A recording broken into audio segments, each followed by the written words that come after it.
Welcome to all of you. तो बेटा आज का हमारा टॉपिक है de Broglie hypothesis. De Broglie hypothesis से पहले हमने पढ़ा था ड्यूल नेचर ऑफ लाइट, जिसमें हमने पढ़ा था कि लाइट जो है आपकी वो दो तरह का नेचर शो करती है, wave nature as well as particle nature. Wave nature के लिए आपके डिफरेंट फिनोमिनास दिए गए थे, जैसे आपका इंटरफेरेंस, डिफ्रैक्शन, पोलराइजेशन, ये सारे के सारे जो भी फिनोमिना अक्कर हो रहे थे ये सारे बता रहे थे कि हाँ जो लाइट है आपकी वो वेव की फॉर्म में ट्रेवल करती है। लेकिन बाद में photo electric effect, black body radiations, जब इन फिनोमिना को देखा गया तो इससे पाया गया कि लाइट क्या है आपका पार्टिकल नेचर को शो करती है। जैसे मान लो कि आपका कोई भी सोर्स ऑफ लाइट है, सन से क्या आ रही है आपकी लाइट आ रही है, तो इन फिनोमिनास ने क्या बोला कि लाइट किस फॉर्म में आएगी आपकी, वेव की फॉर्म में आएगी। ऐसे ही लाइट ट्रेवल करेगी वेव की फॉर्म में। और वेव नेचर को प्रूफ करने के लिए थ्योरी जो आपकी दी गई थी वो थी इलेक्ट्रोमैग्नेटिक वेव थ्योरी। बट उसके बाद एक साइंटिस्ट हुए मैक्स प्लैंक ने क्या बोला कि जो रेडिएशंस आ रही है वो वेव की फॉर्म में नहीं आ रही, वो किस फॉर्म में आ रही है बेटा, इस सन से किस फॉर्म में आ रही है, in the form of small packet, छोटे छोटे पैकेट की फॉर्म में आ रही है, जिन पैकेट को हम बोलते हैं क्वांटा, और एक सिंगल पैकेट को हम बोलते हैं क्वांटम। तो यहां से हमें पता चला कि लाइट दोनों तरह का नेचर शो करती है, wave nature as well as particle nature. तो अब आपके एक साइंटिस्ट थे डी ब्रॉगली भी बोल देते हैं, बट करेक्ट प्रोनाउंसिएशन है इसका डी ब्रॉय। ठीक है, तो डी ब्रॉय ने एक अपनी स्टेटमेंट दी, एक बड़ी बोल्ड स्टेटमेंट दी। वो स्टेटमेंट क्या थी कि नेचर हैज सिमेट्री या नेचर लव्स सिमेट्री।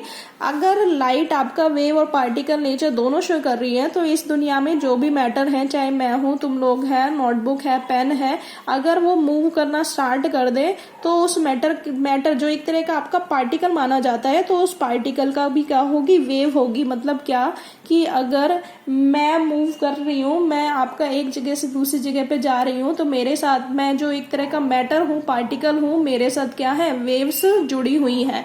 अब वेव्स जुड़ी तो हुई है बेटा, ये बात प्रूफ भी हो गई थी, बट वो वेव्स हमें क्या है, दिखाई नहीं देती हैं। इसके बारे में भी हम डिस्कस करेंगे। बट डी ब्रॉय ने सिर्फ इतना स्टेटमेंट दे दिया कि every moving particle has a wave associated with it. मैं किसी भी पार्टिकल को, किसी भी मैटर को मूव कराऊं, एक क्रिकेट बॉल है, अगर आप उसको मूव करा रहे हो, ठीक है, तो क्रिकेट बॉल में भी क्या है, आपकी वेव्स जुड़ी हुई हैं उसके साथ। ये डी ब्रॉय का क्या था, एक बोल्ड स्टेटमेंट थी। इस स्टेटमेंट के लिए इसको नोबेल प्राइज भी दिया गया था। बाद में जो ये स्टेटमेंट थी वो उसकी प्रूफ भी हो गई थी सही। और डी ब्रॉय ने क्या बोला, मान लो मेरे पास एक मास है, एक पार्टिकल है जिसका मास क्या है मेरे पास m, और ये पार्टिकल आपका मूव कर रहा है v वेलोसिटी से, तो इसका मोमेंटम जिसको मैंने रिप्रेजेंट करा है p से, तो मोमेंटम क्या होगा इसका, product of mass and velocity, that is m into v। ठीक, तो डी ब्रॉय ने क्या बोला कि जो ये पार्टिकल है आपका जो v वेलोसिटी से मूव कर रहा है, इसकी क्या होंगी, पर्टिकुलर वेव्स भी होंगी। और उन वेव्स के लिए क्या, इसने वेवलेंथ का एक्सप्रेशन भी दिया था कि इस पार्टिकल का जो वेवलेंथ है वो कैसे कैलकुलेट करोगे आप, lambda is equal to h by p. यहाँ पे h क्या था आपका, प्लैंक्स कांस्टेंट, जिसकी वैल्यू थी 6.626 इंटू 10⁻⁻34 जूल सेकेंड। और p क्या रिप्रेजेंट कर रहा था यहाँ पे, मोमेंटम को। मोमेंटम किसका बेटा, पार्टिकल का, जिसका मास आपका क्या है m। और लैम्डा क्या था, उस पार्टिकल की वेवलेंथ थी।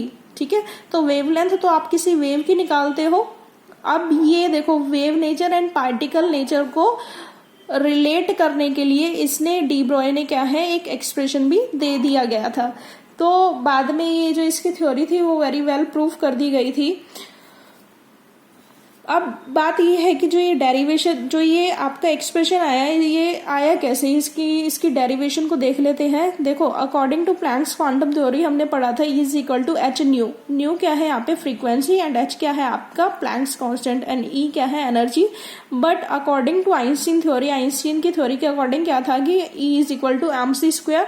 दोनों इक्वेशंस को रिलेट करो तो मेरे पास क्या आएगा, h nu is equal to m c square. तो यहाँ से सब फ्रीक्वेंसी जो होती है आपकी, फ्रीक्वेंसी किसके बराबर होती है आपकी, c बाय लैम्डा।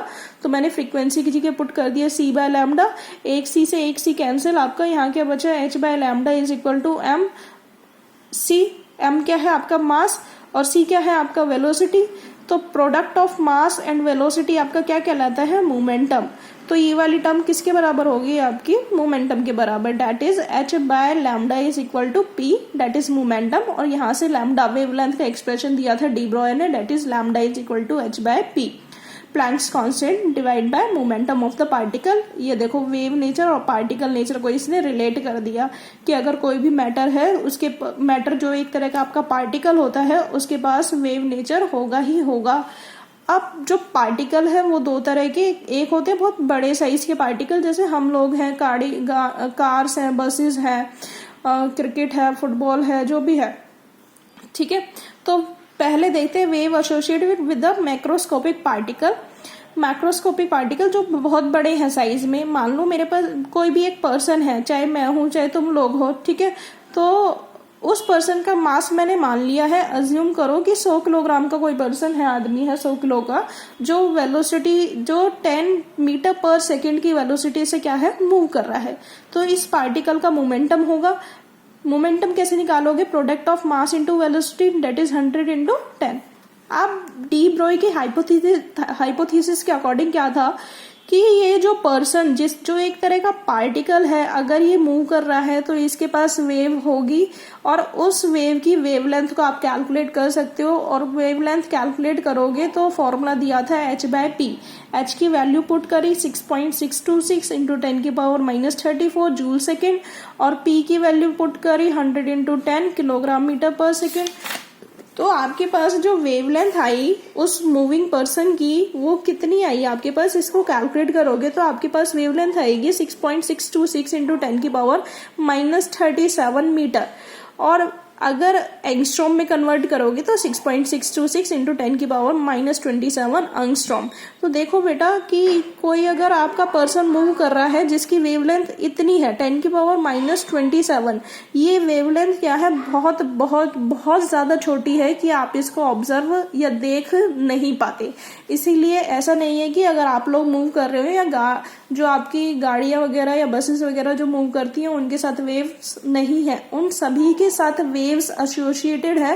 पर उन वेव्स को आप क्यों नहीं देख पाते, क्योंकि उन वेव्स की जो वेवलेंथ है वो क्या है, बहुत बहुत ज्यादा छोटी है कि आप उसको देख नहीं पा रहे हो या ऑब्जर्व नहीं कर पा रहे हो। तो ये हुई मैक्रोस्कोपिक बड़े पार्टिकल्स की बात।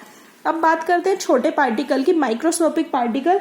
जैसे आपका इलेक्ट्रॉन है, इलेक्ट्रॉन क्या है, एक माइक्रोस्कोपिक पार्टिकल है जो आपका मूव करेगा तो उसके साथ वेव्स होंगी, ठीक। मास क्या है इलेक्ट्रॉन का, 9.1 इंटू 10 की पावर -31 किलोग्राम। और जब वो आपका न्यूक्लियस के चारों तरफ घूमता है तो वेलोसिटी है इसकी 10 की पावर 6 मीटर पर सेकेंड। यहाँ से आपने वेवलेंथ कैलकुलेट करी इस moving particle that is electron की, तो आपके पास वैल्यूज पुट करने के बाद जो आंसर आएगा वो अप्रॉक्स इतना आएगा 7.33 इंटू 10 की पावर -10 मीटर, या फिर एंगस्ट्रॉम में देखें तो 7.33 एंगस्ट्रॉम। तो ये वेवलेंथ क्या है, इतनी बड़ी है कि इसको आप इजीली ऑब्जर्व कर पाते हो। तो इलेक्ट्रॉन के लिए जो वेव नेचर था, वेव्स थी वो दिख भी रही थी, जो इलेक्ट्रॉन आपका मूव कर रहा था उसकी जो वेव्स थी वो इजीली ऑब्जर्व हो पा रही थी। लेकिन हम लोग, आप लोग या कोई भी पार्टिकल, बड़ा पार्टिकल है, उसकी वेव्स क्यों नहीं ऑब्जर्व हो पाती, क्योंकि वो उनकी जो वेवलेंथ है वो क्या है, बहुत बहुत ज्यादा छोटी होती है, जिनको आप ऑब्जर्व नहीं कर पाते। तो ये था आपका डी ब्रॉय हाइपोथेसिस, जिसने दोनों चीजों को रिलेट कर दिया था, wave nature as well as particle nature. Done.